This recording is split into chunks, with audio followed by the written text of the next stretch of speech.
KaraokeBooks. A Room with a View. Edward Morgan Forster. Audiobook. Chapter 18. Lying to Mr. Beebe, Mrs. Honeychurch, Freddie, and the servants. Windy Corner lay, not on the summit of the ridge, but a few hundred feet down the southern slope, at the springing of one of the great buttresses that supported the hill.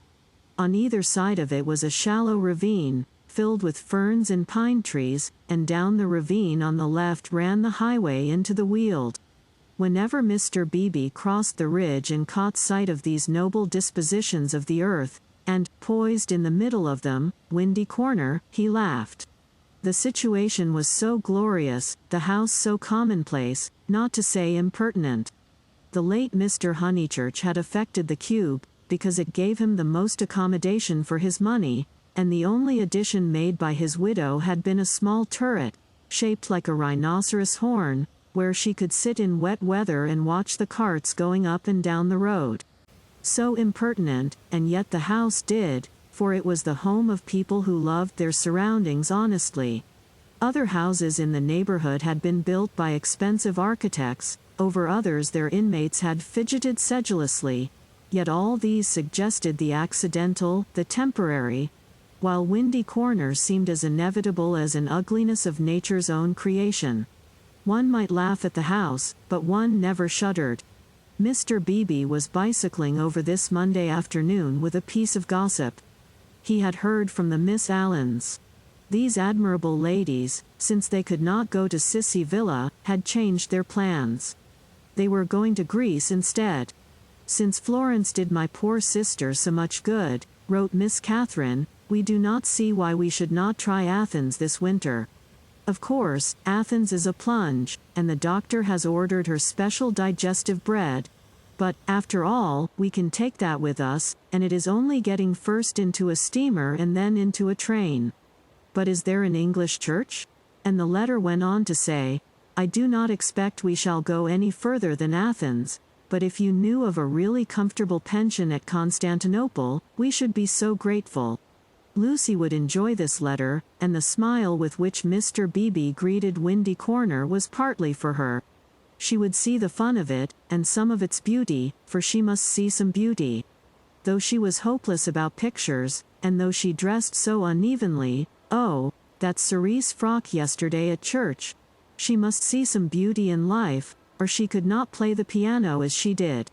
He had a theory that musicians are incredibly complex, and know far less than other artists what they want and what they are, that they puzzle themselves as well as their friends, that their psychology is a modern development and has not yet been understood. This theory, had he known it, had possibly just been illustrated by facts. Ignorant of the events of yesterday, he was only riding over to get some tea, to see his niece, and to observe whether Miss Honeychurch saw anything beautiful in the desire of two old ladies to visit Athens. A carriage was drawn up outside Windy Corner, and just as he caught sight of the house it started, bowled up the drive, and stopped abruptly when it reached the main road. Therefore it must be the horse, who always expected people to walk up the hill in case they tired him. The door opened obediently, and two men emerged, whom Mr. Beebe recognized as Cecil and Freddie. They were an odd couple to go driving, but he saw a trunk beside the coachman's legs. Cecil, who wore a bowler, must be going away, while Freddie, a cap, was seeing him to the station. They walked rapidly, taking the short cuts, and reached the summit while the carriage was still pursuing the windings of the road. They shook hands with the clergyman, but did not speak. "So you're off for a minute, Mr. Vyse?" he asked. Cecil said, "Yes," while Freddie edged away. "I was coming to show you this delightful letter from those friends of Miss Honeychurch." He quoted from it. "Isn't it wonderful? Isn't it romance? Most certainly they will go to Constantinople. They are taken in a snare that cannot fail. They will end by going round the world." Cecil listened civilly, and said he was sure that Lucy would be amused and interested. "Isn't romance capricious? I never notice it in you young people. You do nothing but play lawn tennis, and say that romance is dead, while the Miss Allens are struggling with all the weapons of propriety against the terrible thing. A really comfortable pension at Constantinople, so they call it out of decency, but in their hearts they want a pension with magic windows opening on the foam of perilous seas in fairyland forlorn. No ordinary view will content the Miss Allens. They want the pension Keats. "I'm awfully sorry to interrupt, Mr. Beebe," said Freddie, "but have you any matches?" "I have," said Cecil, and it did not escape Mr. Beebe's notice that he spoke to the boy more kindly. "You have never met these Miss Allens, have you, Mr. Vyse?"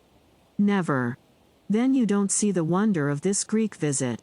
I haven't been to Greece myself, and don't mean to go, and I can't imagine any of my friends going. It is altogether too big for our little lot. Don't you think so? Italy is just about as much as we can manage. Italy is heroic, but Greece is godlike or devilish. I am not sure which, and in either case absolutely out of our suburban focus." "All right, Freddie, I am not being clever, upon my word I am not. I took the idea from another fellow, and give me those matches when you've done with them." He lit a cigarette, and went on talking to the two young men. "I was saying, if our poor little Cockney lives must have a background, let it be Italian. Big enough in all conscience. The ceiling of the Sistine Chapel for me. There the contrast is just as much as I can realize. But not the Parthenon, not the frieze of Phidias at any price, and here comes the Victoria." "You're quite right," said Cecil. "Greece is not for our little lot," and he got in. Freddie followed, nodding to the clergyman, whom he trusted not to be pulling one's leg, really. And before they had gone a dozen yards he jumped out, and came running back for Vyse's matchbox, which had not been returned. As he took it, he said, "I'm so glad you only talked about books." Cecil's hard hit. "Lucy won't marry him. If you'd gone on about her, as you did about them, he might have broken down." "But when?" "Late last night. I must go. Perhaps they won't want me down there." "No, go on. Goodbye." "Thank goodness," exclaimed Mr. Beebe to himself, and struck the saddle of his bicycle approvingly. It was the one foolish thing she ever did. Oh, what a glorious riddance. And, after a little thought, he negotiated the slope into Windy Corner, light of heart. The house was again as it ought to be, cut off forever from Cecil's pretentious world. He would find Miss Minnie down in the garden. In the drawing-room Lucy was tinkling at a Mozart sonata. He hesitated a moment, but went down the garden as requested. There he found a mournful company. It was a blustering day, and the wind had taken and broken the dahlias. Mrs. Honeychurch, who looked cross, was tying them up, while Miss Bartlett, unsuitably dressed, impeded her with offers of assistance. At a little distance stood Minnie and the garden child, a minute importation, each holding either end of a long piece of base. "Oh, how do you do, Mr. Beebe? Gracious, what a mess everything is. Look at my scarlet pom-poms, and the wind blowing your skirts about, and the ground so hard that not a prop will stick in, and then the carriage having to go out, when I had counted on having Powell, who, give everyone their due, does tie up dahlias properly." Evidently Mrs. Honeychurch was shattered. "How do you do?" said Miss Bartlett, with a meaning glance, as though conveying that more than dahlias had been broken off by the autumn gales. "Here, Lenny, the bass," cried Mrs. Honeychurch. The garden child, who did not know what bass was, stood rooted to the path with horror. Minnie slipped to her uncle and whispered that everyone was very disagreeable today, and that it was not her fault if dahlia strings would tear longways instead of across. "Come for a walk with me," he told her. "You have worried them as much as they can stand." "Mrs. Honeychurch, I only call in aimlessly. I shall take her up to tea at the Beehive Tavern, if I may." "Oh, must you?" "Yes, do. Not the scissors, thank you, Charlotte, when both my hands are full already. I'm perfectly certain that the orange cactus will go before I can get to it." Mr. Beebe, who was an adept at relieving situations, invited Miss Bartlett to accompany them to this mild festivity. "Yes, Charlotte, I don't want you, do go. There's nothing to stop about for, either in the house or out of it." Miss Bartlett said that her duty lay in the dahlia bed, but when she had exasperated everyone, except Minnie, by a refusal, she turned round and exasperated Minnie by an acceptance. As they walked up the garden, the orange cactus fell, and Mr. Beebe's last vision was of the garden child clasping it like a lover, his dark head buried in a wealth of blossom. "It is terrible, this havoc among the flowers," he remarked. "It is always terrible when the promise of months is destroyed in a moment," enunciated Miss Bartlett. "Perhaps we ought to send Miss Honeychurch down to her mother. Or will she come with us? I think we had better leave Lucy to herself, and to her own pursuits." "They're angry with Miss Honeychurch because she was late for breakfast," whispered Minnie, "and Floyd has gone, and Mr. Vyse has gone, and Freddie won't play with me. In fact, Uncle Arthur, the house is not at all what it was yesterday." "Don't be a prig," said her Uncle Arthur. "Go and put on your boots." He stepped into the drawing room, where Lucy was still attentively pursuing the sonatas of Mozart. She stopped when he entered. "How do you do?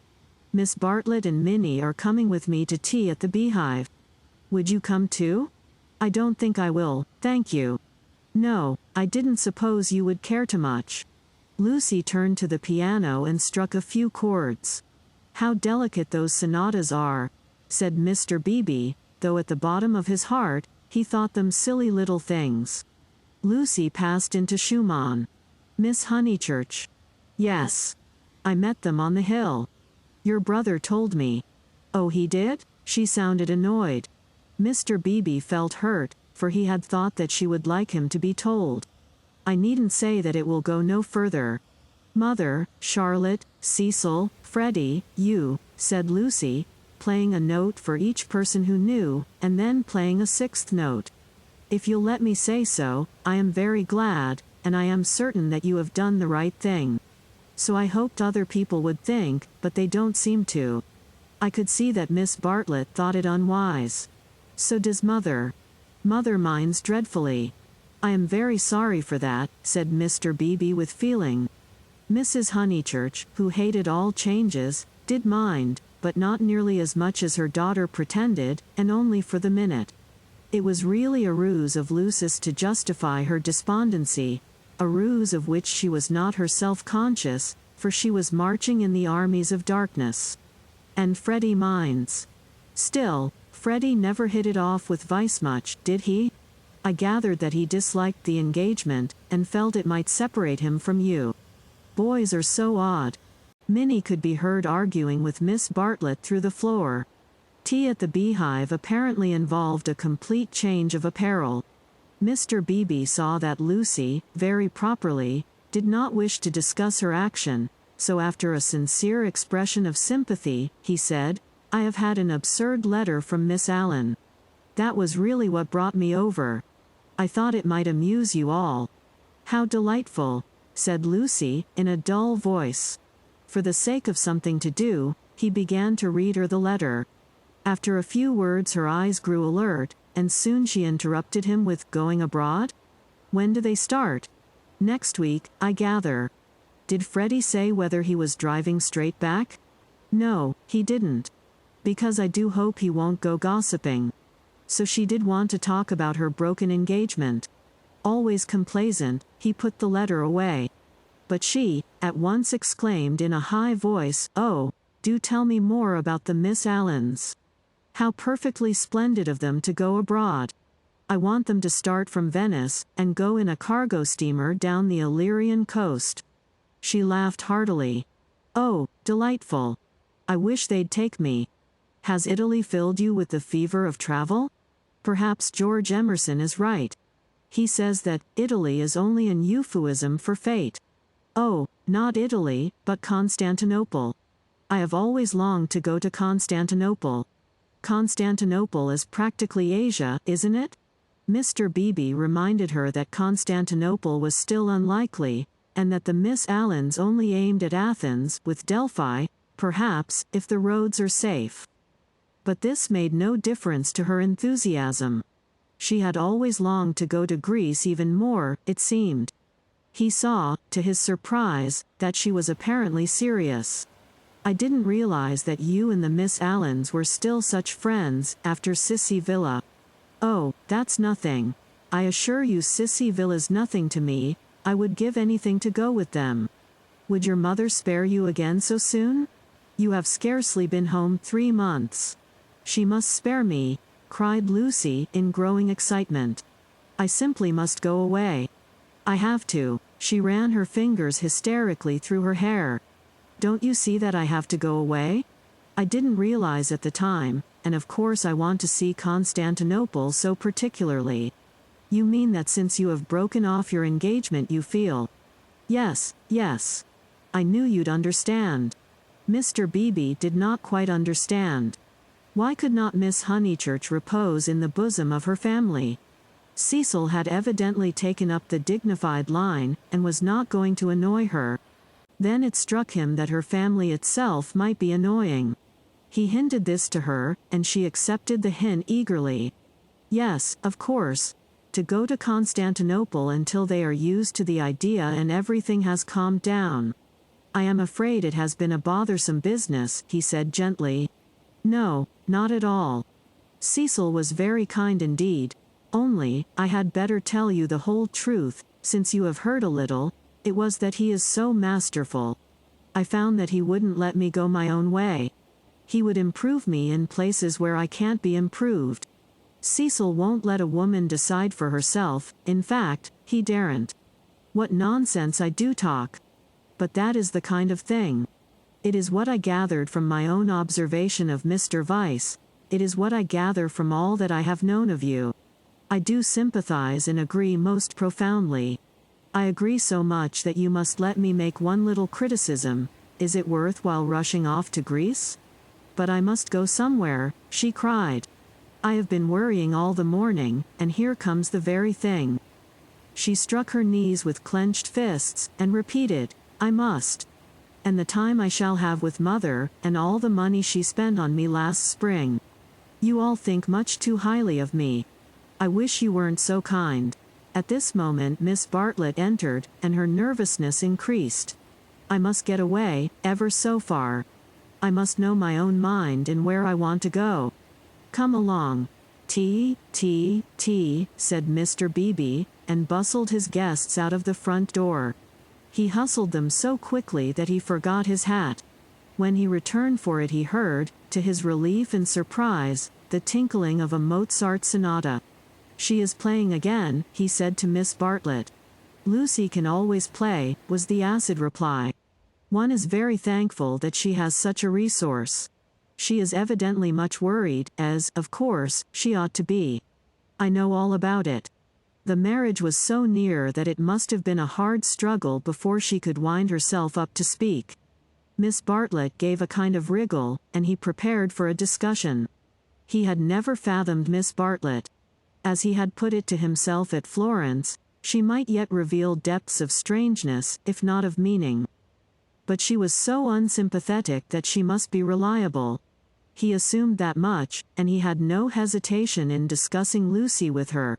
Minnie was fortunately collecting ferns. She opened the discussion with, "We had much better let the matter drop. I wonder. It is of the highest importance that there should be no gossip in Summer Street. It would be death to gossip about Mr. Vyse's dismissal at the present moment." Mr. Beebe raised his eyebrows. Death is a strong word, surely too strong. There was no question of tragedy. He said, "Of course, Miss Honeychurch will make the fact public in her own way, and when she chooses. Freddie only told me because he knew she would not mind." "I know," said Miss Bartlett civilly. "Yet Freddie ought not to have told even you. One cannot be too careful." "Quite so. I do implore absolute secrecy. A chance word to a chattering friend, and—" Exactly. He was used to these nervous old maids and to the exaggerated importance that they attach to words. A rector lives in a web of petty secrets and confidences and warnings, and the wiser he is the less he will regard them. He will change the subject, as did Mr. Beebe, saying cheerfully, "Have you heard from any Bertolini people lately? I believe you keep up with Miss Lavish. It is odd how we of that pension, who seemed such a fortuitous collection, have been working into one another's lives. 2, 3, 4, 6 of us, no, 8, I had forgotten the Emersons, have kept more or less in touch. We must really give the Signora a testimonial." And, Miss Bartlett not favoring the scheme, they walked up the hill in a silence which was only broken by the rector naming some fern. On the summit they paused. The sky had grown wilder since he stood there last hour, giving to the land a tragic greatness that is rare in Surrey. Grey clouds were charging across tissues of white, which stretched and shredded and tore slowly, until through their final layers there gleamed a hint of the disappearing blue. Summer was retreating. The wind roared, the trees groaned, yet the noise seemed insufficient for those vast operations in heaven. The weather was breaking up, broken, and it is a sense of the fit rather than of the supernatural that equips such crises with the salvos of angelic artillery. Mr. Beebe's eyes rested on Windy Corner, where Lucy sat, practicing Mozart. No smile came to his lips, and, changing the subject again, he said, "We shan't have rain, but we shall have darkness, so let us hurry on." The darkness last night was appalling. They reached the Beehive Tavern at about 5 o'clock. That amiable hostelry possesses a veranda, in which the young and the unwise do dearly love to sit, while guests of more mature years seek a pleasant sanded room, and have tea at a table comfortably. Mr. Beebe saw that Miss Bartlett would be cold if she sat out, and that Minnie would be dull if she sat in, so he proposed a division of forces. They would hand the child her food through the window. Thus he was incidentally enabled to discuss the fortunes of Lucy. "I have been thinking, Miss Bartlett," he said, "and, unless you very much object, I would like to reopen that discussion." She bowed. "Nothing about the past. I know little and care less about that. I am absolutely certain that it is to your cousin's credit. She has acted loftily and rightly, and it is like her gentle modesty to say that we think too highly of her. But the future. Seriously, what do you think of this Greek plan?" He pulled out the letter again. "I don't know whether you overheard, but she wants to join the Miss Allens in their mad career. It's all, I can't explain, it's wrong." Miss Bartlett read the letter in silence, laid it down, seemed to hesitate, and then read it again. "I can't see the point of it myself." To his astonishment, she replied, "There I cannot agree with you. In it I spy Luce's salvation." "Really? Now, why?" "She wanted to leave Windy Corner." "I know, but it seems so odd, so unlike her, so, I was going to say, selfish. It is natural, surely, after such painful scenes, that she should desire a change." Here, apparently, was one of those points that the male intellect misses. Mr. Beebe exclaimed, "So she says herself, and since another lady agrees with her, I must own that I am partially convinced. Perhaps she must have a change. I have no sisters and I don't understand these things. But why need she go as far as Greece?" "You may well ask that," replied Miss Bartlett, who was evidently interested, and had almost dropped her evasive manner. "Why Greece? What is it, Minnie dear, jam? Why not Tunbridge Wells?" "Oh, Mr. Beebe. I had a long and most unsatisfactory interview with dear Lucy this morning. I cannot help her. I will say no more. Perhaps I have already said too much. I am not to talk. I wanted her to spend 6 months with me at Tunbridge Wells, and she refused." Mr. Beebe poked at a crumb with his knife. "But my feelings are of no importance. I know too well that I get on Lucy's nerves. Our tour was a failure. She wanted to leave Florence, and when we got to Rome she did not want to be in Rome, and all the time I felt that I was spending her mother's money." "Let us keep to the future, though," interrupted Mr. Beebe. "I want your advice." "Very well," said Charlotte, with a choky abruptness that was new to him, though familiar to Lucy.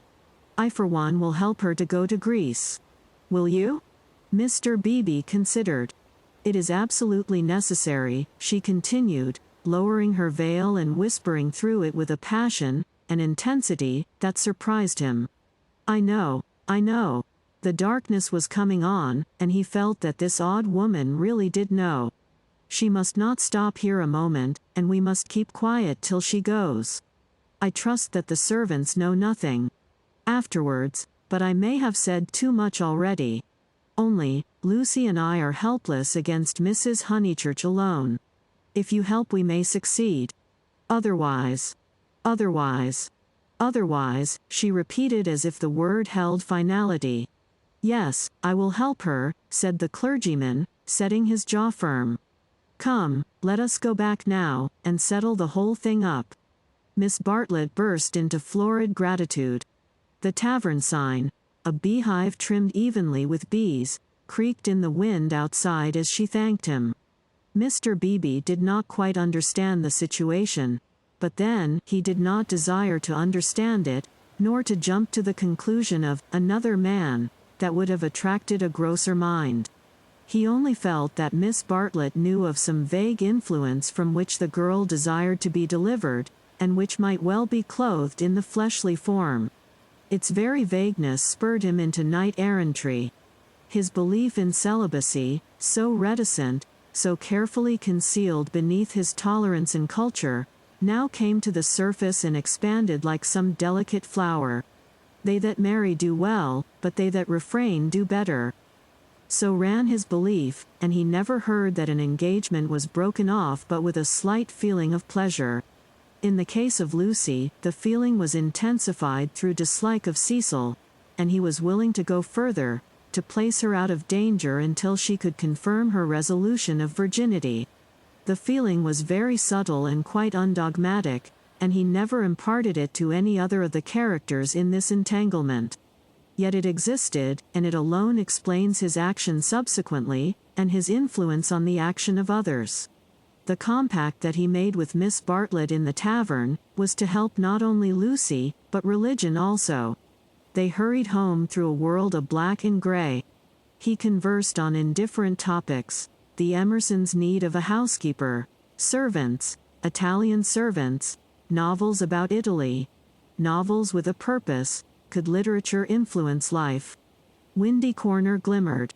In the garden, Mrs. Honeychurch, now helped by Freddie, still wrestled with the lives of her flowers. It gets too dark, she said hopelessly. This comes of putting off. We might have known the weather would break up soon, and now Lucy wants to go to Greece. I don't know what the world's coming to. Mrs. Honeychurch, he said, go to Greece she must. Come up to the house and let's talk it over. Do you, in the first place, mind her breaking with vice? Mr. Beebe, I'm thankful, simply thankful. So am I, said Freddie. Good. Now come up to the house. They conferred in the dining room for half an hour. Lucy would never have carried the Greek scheme alone. It was expensive and dramatic, both qualities that her mother loathed. Nor would Charlotte have succeeded. The honors of the day rested with Mr. Beebe. By his tact and common sense, and by his influence as a clergyman, for a clergyman who was not a fool influenced Mrs. Honeychurch greatly. He bent her to their purpose. I don't see why Greece is necessary, she said. But as you do, I suppose it is all right. It must be something I can't understand. Lucy. Let's tell her. Lucy. She is playing the piano, Mr. Beebe said. He opened the door, and heard the words of a song. Look not thou on beauty's charming. I didn't know that Miss Honeychurch sang, too.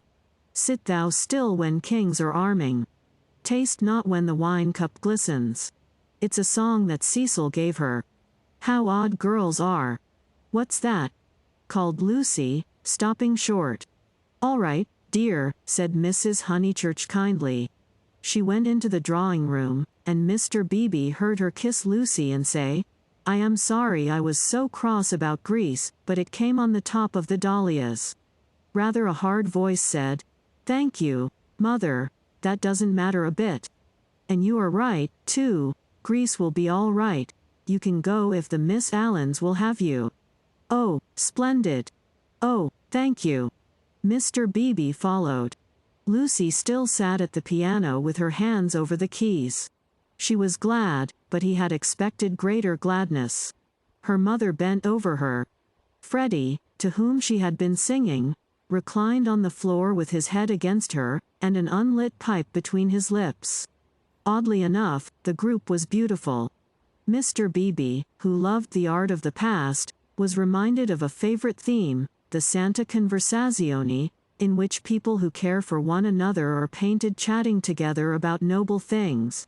A theme neither sensual nor sensational, and therefore ignored by the art of today. Why should Lucy want either to marry or to travel when she had such friends at home? Taste not when the wine cup glistens. Speak not when the people listens. She continued. Here's Mr. Beebe. Mr. Beebe knows my rude ways. It's a beautiful song and a wise one, said he. Go on. It isn't very good, she said listlessly. I forget why, harmony or something. I suspected it was unscholarly. It's so beautiful. The tune's right enough, said Freddie, but the words are rotten. Why throw up the sponge? How stupidly you talk, said his sister. The Santa Conversazione was broken up. After all, there was no reason that Lucy should talk about Greece or thank him for persuading her mother, so he said goodbye. Freddie lit his bicycle lamp for him in the porch, and with his usual felicity of phrase, said, This has been a day and a half. Stop thine ear against the singer. Wait a minute, she is finishing. From the red gold keep thy finger. Vacant heart and hand and eye. Easy live and quiet die. I love weather like this, said Freddie. Mr. Beebe passed into it. The two main facts were clear. She had behaved splendidly, and he had helped her. He could not expect to master the details of so big a change in a girl's life. If here and there he was dissatisfied or puzzled, he must acquiesce. She was choosing the better part. Vacant heart and hand and eye.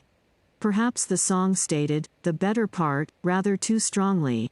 He half fancied that the soaring accompaniment, which he did not lose in the shout of the gale, really agreed with Freddie, and was gently criticizing the words that it adorned. Vacant heart and hand and eye. Easy live and quiet die. However, for the fourth time Windy Corner lay poised below him, now as a beacon in the roaring tides of darkness. If you liked what you heard, please subscribe to the channel.